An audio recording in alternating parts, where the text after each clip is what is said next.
J'ai pas. Bon, alors évidemment, la ville, si c'est pour consommer, consommer et pas habiter, où est-ce qu'on dort, quoi? Où est-ce qu'on vit quand même? On vit quand même un peu, quoi. Bon, c'est sûr que le matin, il faut aller au boulot, on rentre le soir, on consomme, on mange, on va se coucher, et puis on recommence le lendemain. Enfin bref, voilà. Alors, les gens s'agglutinent en ville, mais à la première embellie, il y a un pont ou je sais pas quoi, hop, on prend la bagnole et on fout le camp, ou alors on prend le train. Et on fuit la ville. Et ça paraît un peu aberrant comme comportement, mais bon, c'est comme ça. Dans les différents exposés, alors le dernier, ça correspond à à un éco-village. Je ne vois pas Paris fonctionner comme ça. C'est pas la grande ville qui peut fonctionner comme ça, c'est une petite ville. On va avoir de moins en moins d'énergie, on va avoir de moins en moins de métaux, ça va être le déclin de la société industrielle, certains parlent d'effondrement, ça sera brutal ou une transition, encore faut-il qu'on fasse ça, parce qu'on se gourre avec la transition. On passe du pétrole à l'électricité. C'est pas une transition, ça. Avec quoi on fabrique l'électricité? On produit l'électricité, quoi. Bon, voilà. Et c'est à ça qu'il faut se préparer, des pénuries, et voilà, comment la ville sera approvisionnée. Bon, je vois pas là-dedans, avec les trucs connectés, comment ils vont évacuer les ordures. Comment ils vont ravitailler la ville. C'est du délire, quoi. Hein. Les trucs concrets, il n'en est pas question. Alors, voilà, quoi. La ville. Hier, j'ai loupé parce qu'il y avait Dominique Bourg qui parlait à Choisy-le-Roi, et donc c'est ma ville, donc j'ai été assuré. Et puis, bon, je connais un petit peu, mais bon, Dominique Bourg. Mais sinon, il y avait un dénommé Guillaume Faburel qui a sorti un bouquin, Les métropoles barbares. Démondialiser la ville et désurbaniser.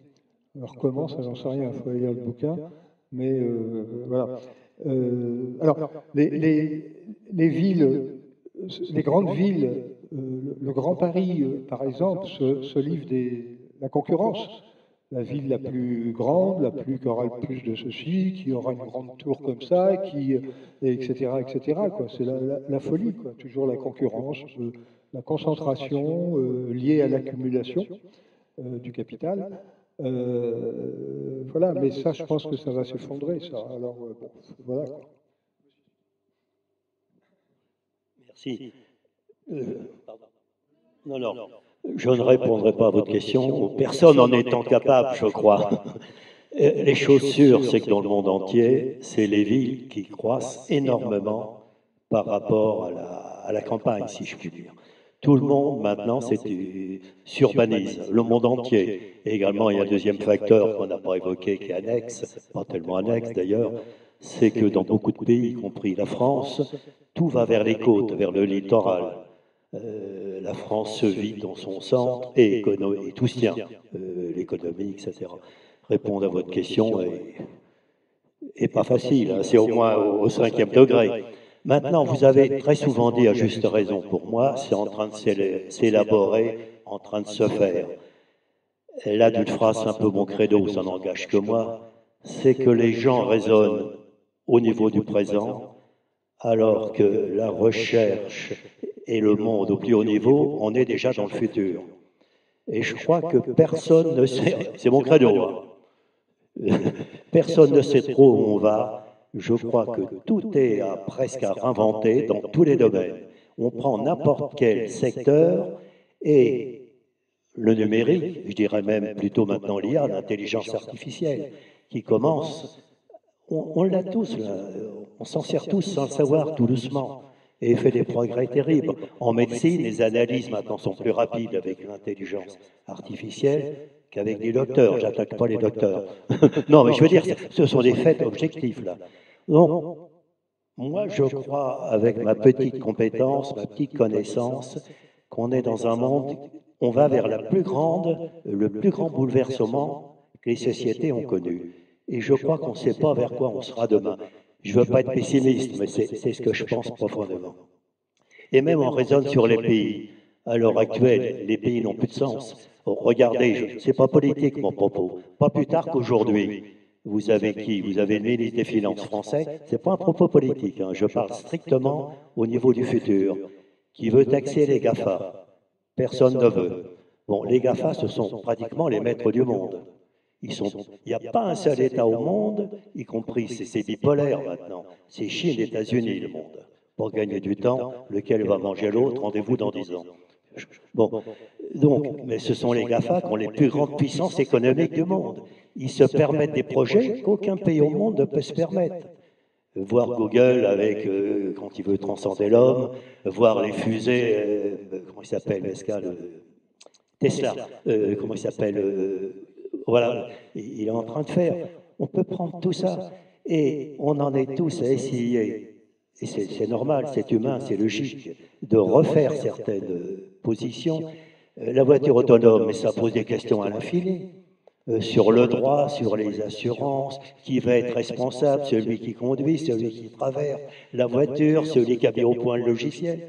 Et on prend chaque problème, il est d'une complexité. Mais j'arrête, excusez-moi d'être un peu pessimiste. Oui, alors, bon, vous parlez de la ville. Bon, je pense à la région Île-de-France.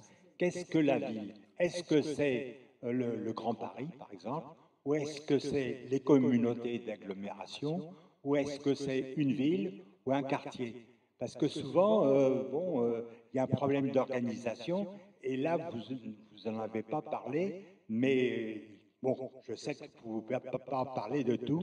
Et puis, il y a aussi autre chose, vous avez parlé beaucoup de technologie. Comment se fait, les gens ne sont pas multicompétents, mais comment se transmet ces connaissances technologiques? Sur deux ou trois choses. La question des échelles que Lia a posée, que monsieur vous avez posée aussi,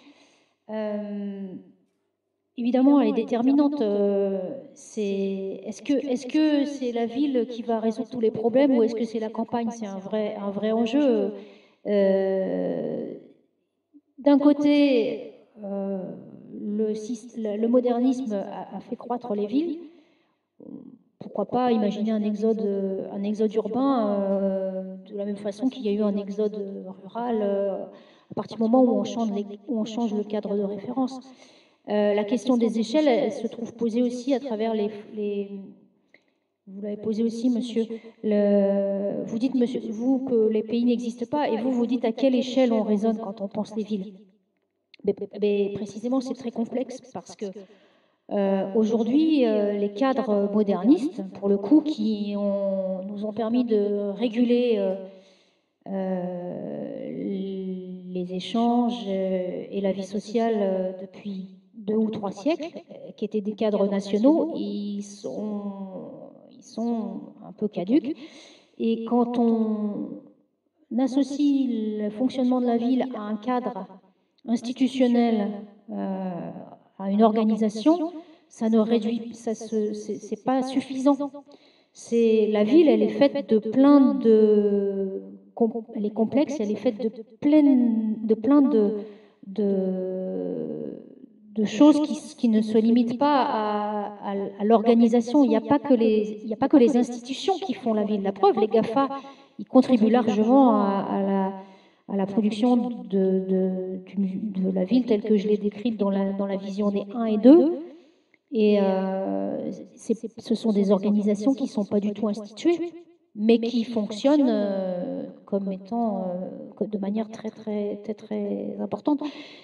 L'organisation, elle produit bien évidemment des formes d'organisation, elle produit aussi de la ville, de la vie urbaine, mais il y a aussi les entreprises et puis la société civile, il y a plein de choses qui permettent de produire la ville. Il y a, le cadre administratif, c'est loin d'être le seul. D'autant plus que ce cadre-là, il est aujourd'hui obsolète par beaucoup d'aspects. puisqu'il a été créé il y a 200 ou 300 ans et qu'il n'est pas forcément efficient pour penser, par exemple, une société en réseau. Quels sont les contre-pouvoirs aujourd'hui pour faire face aux GAFA, si ce n'est pas les nations? À quelle échelle on va intervenir? Est-ce que c'est à l'échelle des petites communautés? Si ces petites communautés ne s'organisent pas à des échelles plus globales, pas sûr du tout que ça soit des contre-pouvoirs. En même temps, l'infrastructure numérique, telle que monsieur l'a exprimée, elle peut être totalement remise en question par l'accès à la rareté des métaux et à l'obsolescence des ressources et des objets qui va vite arriver. On ne pourra pas produire des objets, des téléphones et des tas d'outils technologiques qui supportent aujourd'hui la ville numérique. À partir du moment où on n'aura plus de métaux, de métaux rares pour mettre dans les objets. Donc ça va être très limité aussi. Et juste sur les problèmes d'accès aux ressources, et donc il y a beaucoup d'auteurs qui sont des penseurs de la ville qui ont décrit ces choses-là depuis un siècle. Hein. C'est pas nouveau. Hein. Il y a des tas de gens. Hein. Il y a Zimmel, toute l'école de Chicago. Enfin, il y a des tas de gens qui ont déjà pensé toutes ces choses, qui ont déjà réfléchi à toutes ces choses-là et qui disent que la ville en soi, c'est l'infrastructure ville en tant que telle est problématique parce qu'elle réunit des tas de concentration. Au XIXe siècle, c'était un des sujets cruciaux et qui a donné lieu d'ailleurs à des nouvelles productions technologiques. Enfin, voilà. Mais la question de la concentration a toujours été Oui, moi j'aimerais revenir sur cette question des villes contributives et des villes, enfin des organisations contributives et collaboratives. À mon avis, la frontière n'est pas vraiment aussi claire qu'on peut le dire. Par exemple, je pense à Délirez-vous, comment ça s'appelle, voilà, sont concurrencés par une autre organisation complètement autogérée de livreurs à bicyclette qui utilisent exactement le même type de système avec une plateforme du même genre.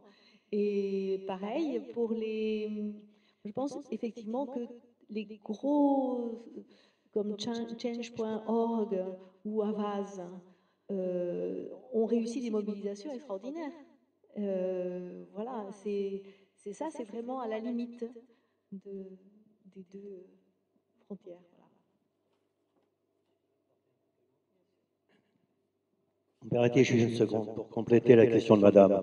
La distribution à l'heure actuelle, dans sa prospective, est convaincue que dans les années, les décennies à venir, tout le monde, pas tout le monde, mais majoritairement, ça va être passé par les réseaux sociaux.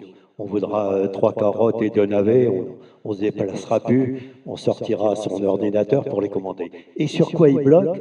C'est la logistique.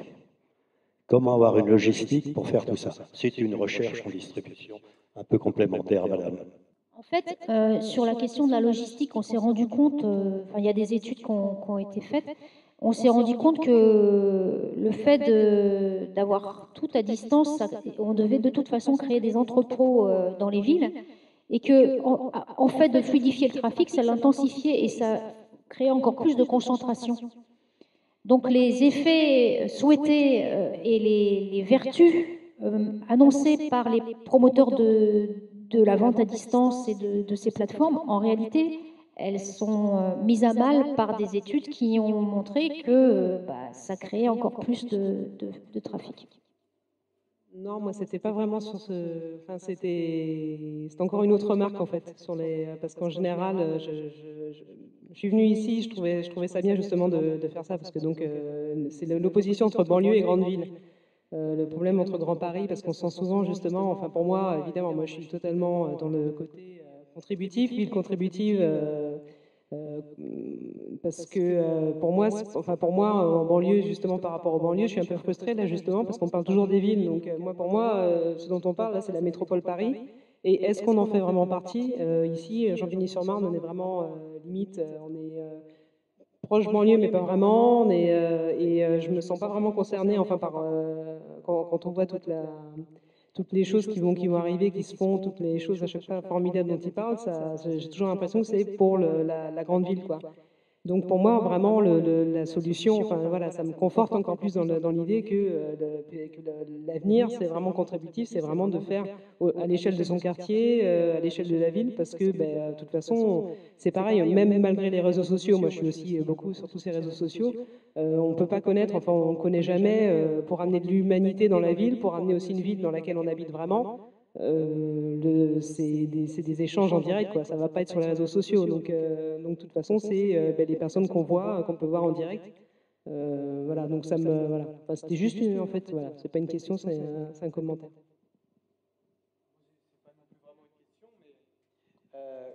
Vous dites que en 2030 ou quelque chose comme ça, 65% des habitants sont dans les grandes villes, donc ça, 60. Enfin bon, c'est beaucoup, quoi. Beaucoup, une grande majorité. Donc ça semble être un mouvement inéluctable. Ah non, mais c'est des projections qui sont faites sur quelque chose qui...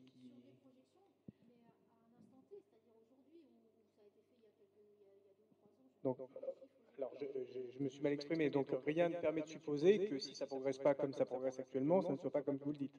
C'est plutôt ça. A priori, ça sera comme ça, sauf s'il y a un changement. Donc, non, mais donc, le vrai changement attendu, ça serait plutôt d'inciter les gens à ne plus aller vers les villes, mais soit rester où ils sont, ou alors retourner vers les centres hors littoraux, enfin, etc. Ça serait plutôt ça la vraie démarche. Parce que si on reste dans cette dynamique, donc aller vers une concentration de plus en plus importante, comment se passer de la smart city?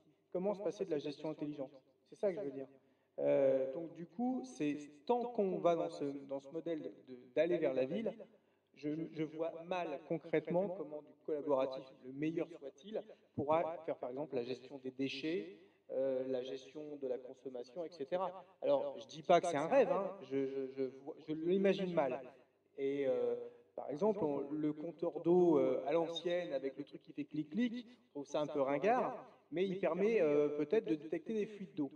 Bon, si on a un réseau qui est 7, 10, 15, 20, 50 fois plus important parce qu'il y a autant d'habitants en plus, le petit crin-crin, il ne sera peut-être pas suffisamment adapté. Il faudra peut-être un modèle. Alors, je ne prends pas le tout moderne, hein, c'est pas ce que je dis. Mais en fait, je m'étonne qu'on puisse faire autrement. Mais il y a certainement plein de solutions que j'ignore. Voilà. Hein. Juste une remarque, excusez-moi, juste une remarque, juste pour lui répondre. Juste pour dire, comme disait Madame derrière, les frontières sont poreuses entre tous ces types de villes et voilà, on ne prône pas non plus le retour à l'agriculture manuelle et tout. Voilà, c'est sortir aussi des.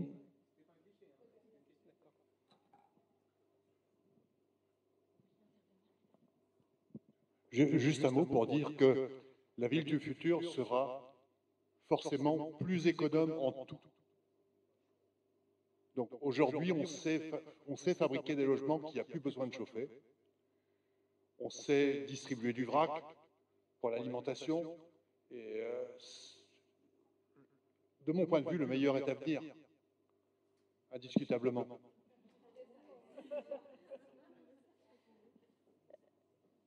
Pour compléter ce que disait monsieur, et peut-être pour être dans un entre-deux, moi je suis toujours partagée sur ces questions de la ville ou la campagne, qu'est-ce qui est mieux. Alors, mon père cite toujours, je ne sais plus si c'est Marcel Aimé ou Léon Bloy qui disait qu'il faudrait mettre les villes à la campagne. Amist a parlé des banlieues qui ne sont pas les villes, et il y a un phénomène qu'on n'a pas abordé en termes d'urbanisme ou d'urbanisation, c'est l'étalement urbain des banlieues. Et c'est une discussion qu'on avait eue au Conseil des quartiers l'année dernière, à savoir que c'est l'étalement urbain sur le mode pavillonnaire où chacun veut son home sweet home et son ça me suffit, qui prend sur des terres agricoles. Donc moi j'aurais plutôt tendance à dire que oui, il faut peut-être rester en ville en transformant la ville. Oui, pas la promotion, c'est l'interrogation. Par contre, je suis convaincu que des sociétés comme Veolia font un espèce de lobbying forcé pour promouvoir leurs services pour justifier le fait de construire encore plus, pour pouvoir avoir encore plus de services à vendre. Ça, c'est absolument évident. Ça, c'est sûr. Tout n'est que business, et bon, ça, je suis d'accord avec ça. Malgré tout, il y a une tendance forte à aller vers les villes. Et il ne faut pas... enfin, voilà. Donc, moi, je veux bien vivre comme Colibri, comme Pierre Rabhi. Je trouve ça merveilleux, peut-être, même si après, dans le slide, on voit qu'il y a des dérives possibles et imaginables. Peut-être. Mais je ne suis pas certain que le modèle le plus utopique et le plus rêvé, et sincèrement, qui serait... j'aimerais bien vivre comme ma grand-mère, enfin, la misère à part. Vous voyez ce que je veux dire? Dans un monde un peu idéal, ça serait certainement ça. Malheureusement, je ne suis pas sûr, et je pense que nous, on a encore un pays riche, dans un environnement riche, où on peut encore se poser ce genre de choix, mais la plus grande partie de l'humanité, hélas, est bien moins riche que notre pays, et même que Champigny, et même que tout ce qu'on veut ici, et désespère de ne pas pouvoir vivre comme nous, et même dans les mégalopoles. D'ailleurs, on voit dans les pays comme l'Inde, etc., cette concentration au Mexique, comment c'est gigantesque, etc. Et c'est pas un modèle rêvé, hein, mais ils n'ont plus vraiment le choix, je pense.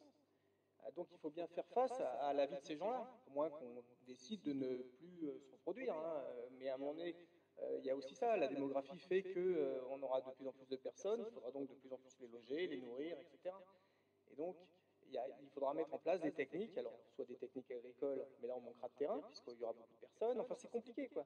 Je ne suis pas certain qu'on pourra se passer d'une technique certainement un peu intrusive, un peu dévorante, un peu trop orwellienne, je ne sais pas comment on peut dire, mais comment faire autrement? Et c'est ça mon interrogation. Et vous allez donc répondre.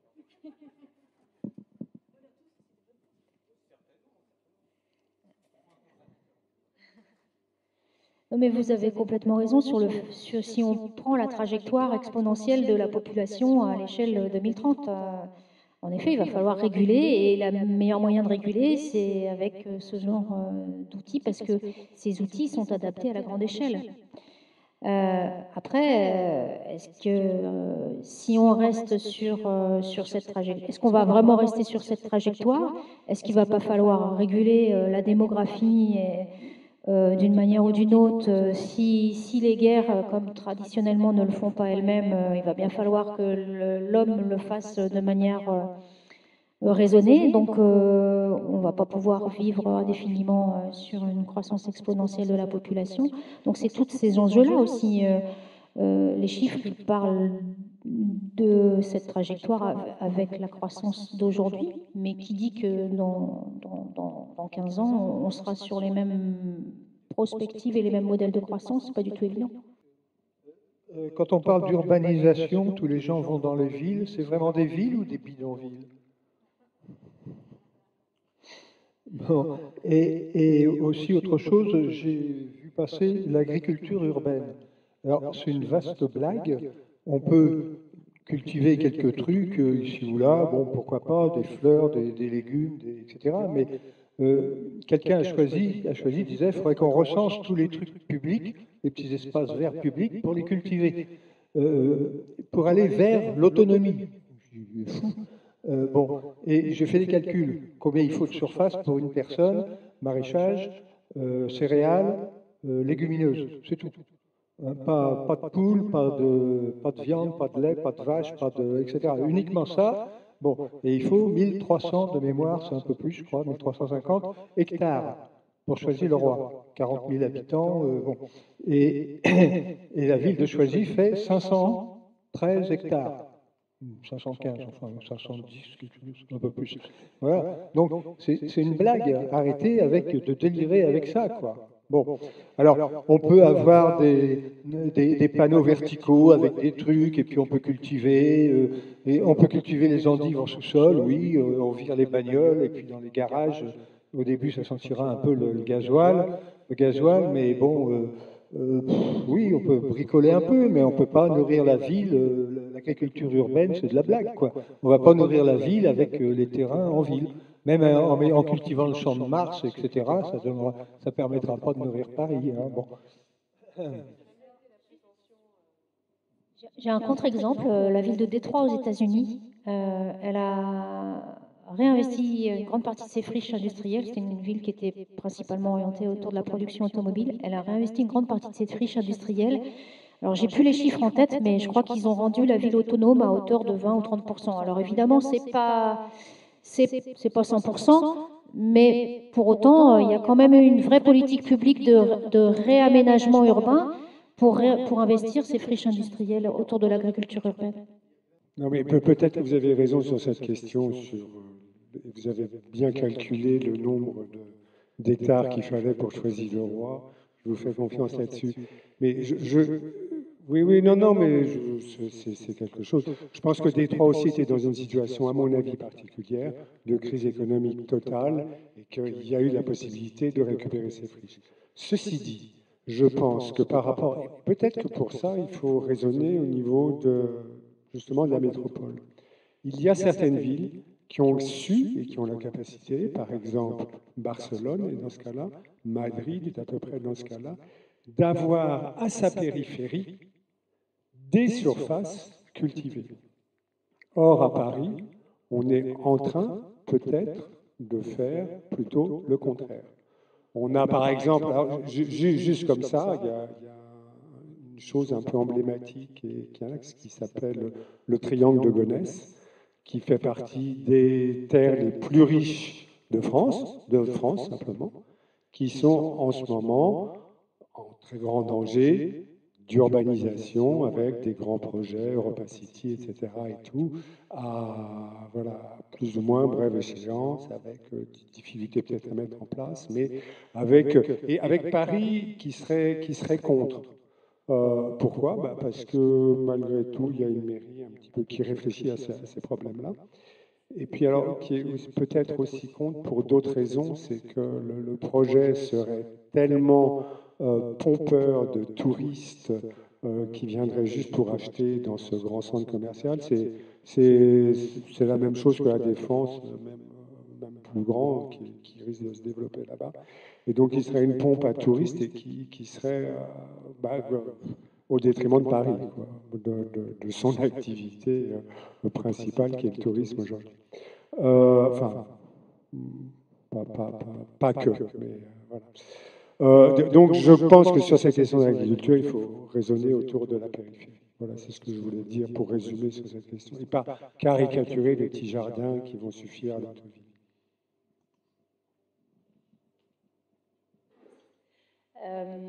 Alors, pour répondre dans l'ordre déchronologique, moi, je suis peut-être un peu utopiste, mais il me semble que on est en train de se rendre compte que le modèle des centres commerciaux ne fonctionne plus. Enfin, nous, on est en train de se rendre compte. Les promoteurs, visiblement, l'ont pas encore compris. Mais je veux avoir de l'espoir là-dessus. Qu'est-ce que je voulais dire d'autre? Sur les villes et les métropoles, je me suis juste souvenue, je crois que c'est dans le documentaire que tout le monde a vu, qui s'appelle Demain, qui évoquait le fait que justement les États-nations ne sont peut-être plus le modèle dominant, mais qu'il y a une montée en puissance des villes comme moteur du collectif. Et juste, alors c'est peut-être une référence que vous connaissez ou qui a été abordée dans de précédentes rencontres, mais sur la question de l'alimentation en ville, il y a un livre très intéressant qui s'appelle Ville affamée. Je ne me souviens plus du nom de l'auteur, qui est une architecte anglaise. Alors ça parle beaucoup de ce qui se passe en Angleterre. Et alors, elle idéalise aussi le modèle français, des Français qui mangent bien, qui se nourrissent bien, qui ont tous leur potager, tout ça. Mais sur l'alimentation des villes et l'acheminement de la nourriture dans les villes et la logistique, ça pose les choses, en tout cas, justement, dans une histoire millénaire, et c'est très intéressant.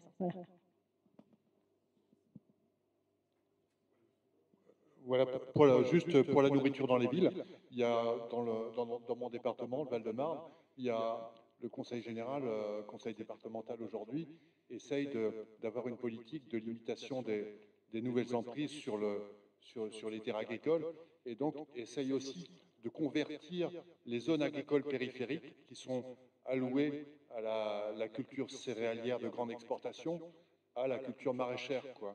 Et je veux dire, il y a aussi des choix politiques là. Je veux dire, c'est très facile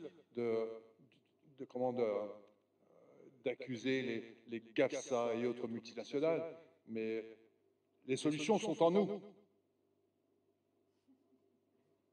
Elles sont en nous.